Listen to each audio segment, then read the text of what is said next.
हमारा आज का टॉपिक फ्रैक्शंस के बारे में है। पहली चीज़ हम यही समझने की कोशिश करेंगे कि फ्रैक्शन का क्या मतलब होता है। बेसिकली अगर किसी चीज़ के हम इक्वल पार्ट्स कर दें तो हर पार्ट एक फ्रैक्शन होता है उस टोटल वैल्यू का। इस बात को हम फिगर्स की मदद से भी समझ सकते हैं। एग्जांपल के लिए ये एक सर्कल है जो दो इक्वल पार्ट्स में डिवाइडेड है। अगर हम इस पार्ट के बारे में बात करें तो ये पार्ट इस पूरे सर्कल का एक फ्रैक्शन या टुकड़ा है।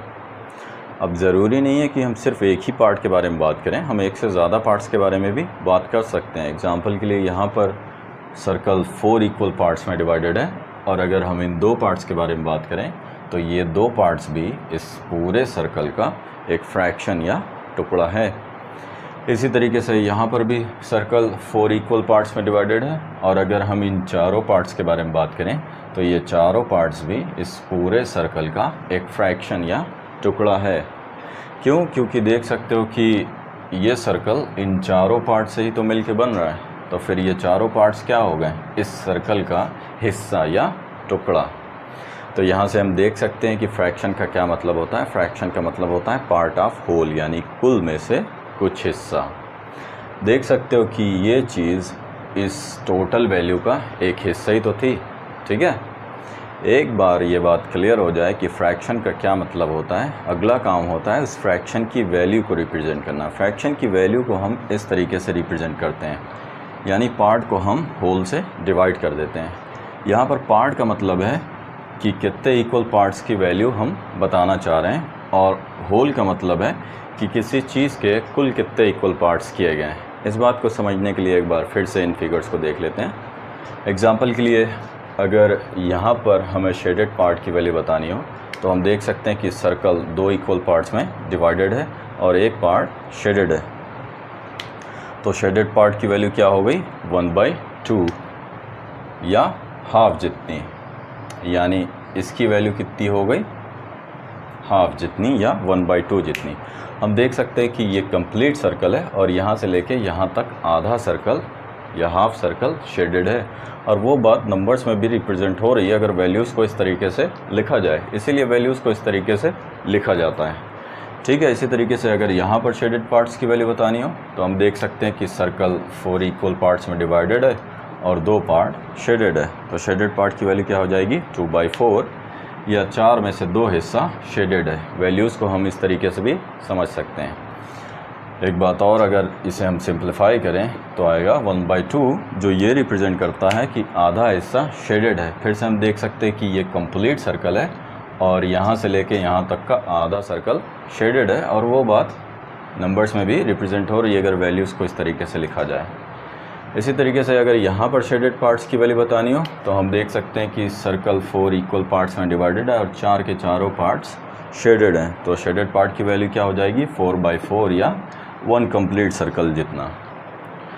देख सकते हो कि ये पूरा का पूरा सर्कल शेडेड है, और वो बात फिर से नंबर्स में रिप्रेजेंट हो रही है अगर वैल्यूज़ को इस तरीके से लिखा जाए।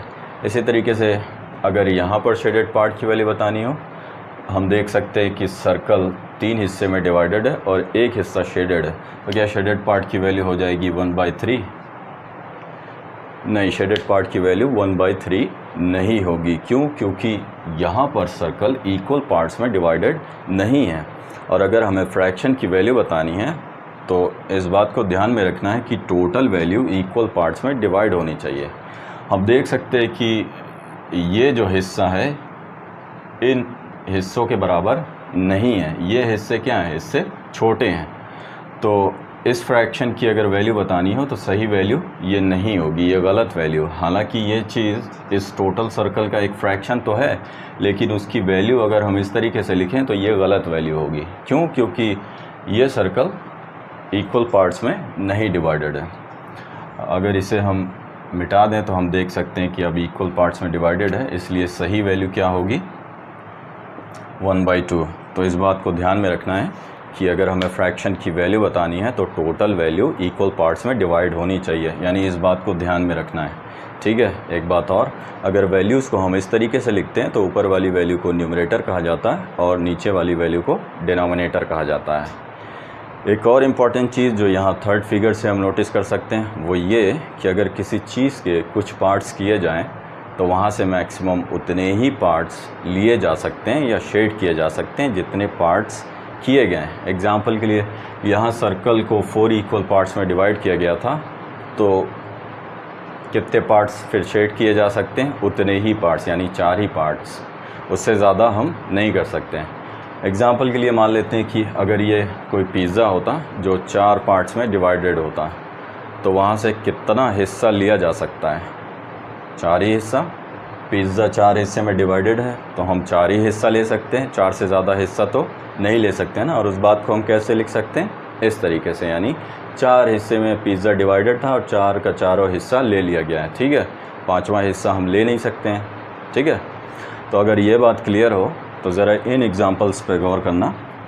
मान लेते हैं कि ये एक रोटी है जो 2 हिस्से में डिवाइडेड है और 2 का दोनों हिस्सा हमने ले लिया। तो इस बात को हम कैसे लिख सकते हैं कि रोटी 2 हिस्से में डिवाइडेड थी और 2 का दोनों हिस्सा हमने ले लिया।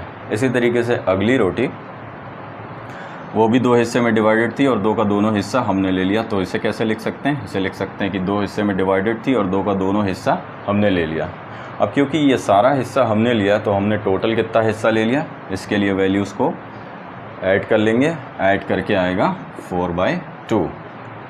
इस एग्ज़ाम्पल को जानबूझ के लिया है क्योंकि आगे फ्रैक्शंस हमें इस तरीके के भी देखने को मिलेंगे और हो सकता है कि कोई इस फ्रैक्शन का गलत इंटरप्रिटेशन इस तरीके से करे कि किसी चीज़ का 2 हिस्सा किया गया था और वहाँ से 4 हिस्सा ले लिया गया, जो कि मुमकिन ही नहीं है। भाई 2 हिस्सा करके 4 हिस्सा ले लेना इम्पॉसिबल है ना, मुमकिन नहीं है। इसका सही इंटरप्रिटेशन क्या है? ये वाली बात। एक बात और, अगर इसे हम सिंप्लीफाई करें तो आएगा 2, जो ये रिप्रेजेंट करता है कि 2 पूरी की पूरी चीज़ें ले ली गई हैं। देख सकते हो कि ये 2 रोटियां हैं जो कि हमने ले ली थी। इसी तरीके से इस एग्ज़ाम्पल को देख लेते हैं। फिर से मान लेते हैं कि ये रोटी है 2 हिस्से में डिवाइडेड थी, 2 का दोनों हिस्सा ले लिया हमने, तो कैसे लिख सकते हैं? इस तरीके से। अगली रोटी भी 2 हिस्से में डिवाइडेड थी, 2 का दोनों हमने ले लिया, तो कैसे लिख सकते हैं? इस तरीके से। अगली रोटी भी 2 हिस्से में डिवाइडेड थी और वहाँ से हमने 1 हिस्सा लिया, तो कैसे लिख सकते हैं? इस तरीके से। अब क्योंकि ये सारा हिस्सा हमने लिया तो टोटल कितना ले लिया, इसे सम कर देंगे। सम करके आएगा 5/2। 5/2 का ये मतलब नहीं है कि किसी चीज़ का 2 हिस्सा किया गया था और वहाँ से 5 हिस्सा ले लिया गया है। इसका सही मतलब क्या है? ये वाली बात। फिर से अगर इसे हम सिंप्लीफाई करें तो आएगा 2 होल 1/2, जो ये रिप्रेजेंट करता है कि 2 पूरी चीज़ें ले ली गई हैं और आधा और ले लिया गया है। देख सकते हो कि ये 2 रोटियां पूरी की पूरी ले ली गई थी और तीसरी में से आधा ले लिया गया है, ठीक है। तो यहाँ पर बेसिक फ्रैक्शन वाला टॉपिक कंप्लीट होता है। उम्मीद है कि सारी बातें क्लियर हैं। अगर कहीं पे कोई परेशानी है तो पूछ सकते हो। आगे हम पढ़ेंगे टाइप्स ऑफ फ्रैक्शंस के बारे में।